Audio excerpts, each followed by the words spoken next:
Hello everyone, তো কেমন আছো সবাই? আমি তো আজ খুব ভালো আছি, কারণ আজ অনেক দিন পর আমার এই সখীর সাথে আমার দেখা হলো। আর সেই সাথে আমি চলে গেছিলাম একটা খুব সুন্দর জায়গায়। তো চলো let's start the video. First আমরা ইকো পার্কের গেট নাম্বার 1-এ নেমে টিকিট কাউন্টারের দিকে যাচ্ছিলাম, আর তখন চারিদিকটা দেখো আলাদাই লাগছিল।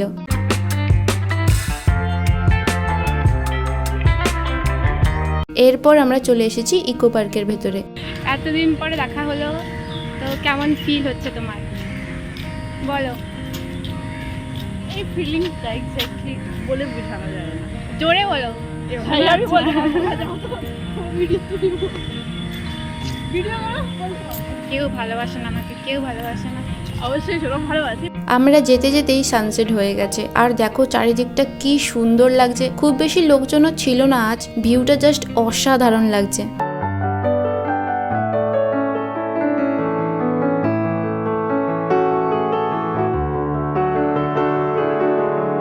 এই যে এবার চলে এসেছি আজকের মেইন ডেস্টিনেশনে। সামনেই রয়েছে জাপানিজ ফরেস্ট, আর তার ঠিক সামনেই বসে রয়েছে 4টে লায়ন ডগ। যে কোনো জাপানিজ মোনাস্ট্রির সামনেই দেখতে পাবে এই লায়ন ডগ। এগুলোকে অ্যাকচুয়ালি বলা হয় প্রোটেক্টর অব দ্য মোনাস্ট্রি। চলো এবার ভেতরে যাই। ইকো পার্কের গেট নাম্বার 1-এর মধ্যেই রয়েছে এই জাপানিজ ফরেস্ট। এই জাপানিজ ফরেস্ট কিন্তু একেবারেই এন্ট্রি ফ্রি, মানে ইকো পার্কে ঢোকার সময় যে 30 টাকা দিয়ে আমরা টিকিট করছি তার মধ্যেই কিন্তু এগুলো ইনক্লুডেড। চলো এবার ভেতরে যাই।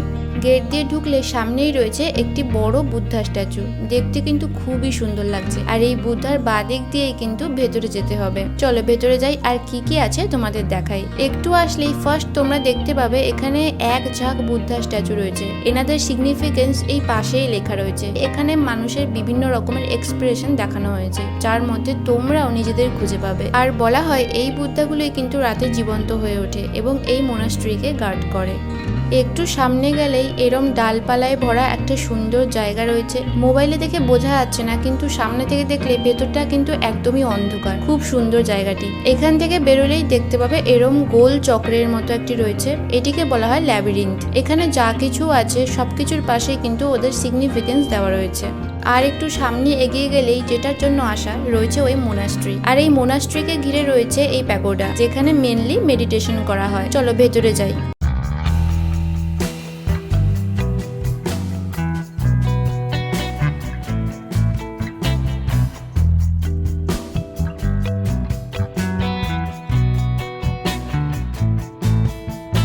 ভেতরটা কিন্তু খুবই সুন্দর, আর পাশেই রয়েছে এগুলোকে কিন্তু এরম ঘুরিয়ে ঘুরিয়ে যেতে হয়। আর সামনেই রয়েছে আরো একটি বুদ্ধা স্ট্যাচু, আর পাশে রয়েছে দুটো ঘন্টা। এই ঘন্টাগুলো কিন্তু বাজে, বাট টাইমিংটা আমার ঠিক জানা নেই।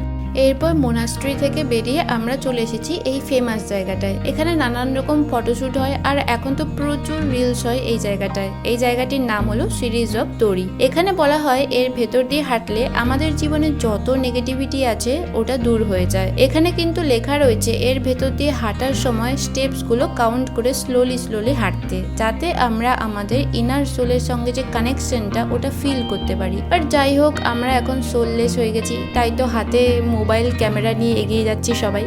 আর বেরিয়ে আসলে এটি হলো উইশ ফাউন্টেন উইথ জাপানিজ ডিমিগড। আর সামনে যে বোলটা রয়েছে, এখানে একটা কয়েন ফেলে যদি কিছু উইশ করো তাহলে ওটা অবশ্যই পূর্ণ হবে, ওটা লেখা রয়েছে এখানে। আমিও গেছিলাম কয়েন ফেলতে, বাট সত্যি বলতে এখন আর আমার উইশ লিস্টে কিছুই নেই। যত দিন যাচ্ছে নিজেকে আরো জানতে পারছি, দুনিয়াটাকে আরো বুঝতে পারছি। বাকি যেমন কর্ম করব সেরকম ফল পাবো। তো এর ঠিক পাশেই দেখো আরো কিছু বুদ্ধা স্ট্যাচু রয়েছে। তো এরপর আমরা যেখানে যাচ্ছি ওখানে লেখা রয়েছে স্ট্রেস ফ্রি জোন। আর সত্যি তোমরা যেটুকু টাইম এখানে থাকবে একেবারে স্ট্রেস ফ্রি লাগবে। জায়গাটা এতটাই সুন্দর। এবার আমরা চলে এসেছি মুন গেটের সামনে, আর এই জায়গাটা আমার সেরা লেগেছে। ভেতরে চারিদিকটা আলোতে ঝলমল করছে। এগুলোকে বলা হয় ব্যাম্বো লাইট। এখানে বলা হয়েছে this bamboo lights are a silent connection with the stars. আর সত্যি চারিদিকটা এত আলোতে ভরা যে কিছুক্ষণের জন্য ওই ভাইবটাই ফিল হবে, মনে হবে তারাদের দেশে চলে এসেছি। আমার তো খুব সুন্দর লেগেছে এই জায়গাটি।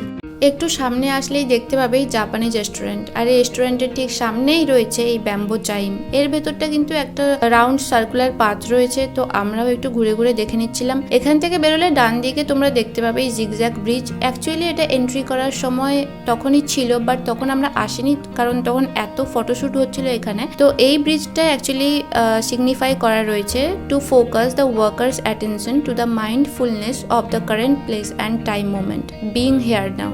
তো এই ছিল কলকাতার দ্য ফেমাস জাপানিজ ফরেস্ট। চারিদিকে লাইটগুলো জ্বলে ওঠায় ইকো পার্কটাও কিন্তু অসাধারণ লাগছে। আমরা হাঁটতে হাঁটতে অবশেষে একটা বসার জায়গা পেয়েছি। অ্যাকচুয়ালি ঘোরার জন্য বন্ধুদের সঙ্গে পার্কে যাওয়া ঠিক আছে, বাট পার্কে যে বসার জায়গাগুলো করার থাকে ওগুলো অ্যাকচুয়ালি কাপলদের জন্যই বানানো। আর এটা তো সবাই জানো, প্যারিসের আইফেল টাওয়ার এখানে তুলে এনে আমাদের ইকো পার্কে বসানো হয়েছে। তো চলো আজকের ভিডিওটা এখানেই এন্ড করছি। আর তোমরা কি করছো, তাড়াতাড়ি আমার এফবি পেজটা ফলো আর ইউটিউব চ্যানেলটা সাবস্ক্রাইব করে দাও। দেখা হচ্ছে নেক্সট ভিডিওতে। টাটা।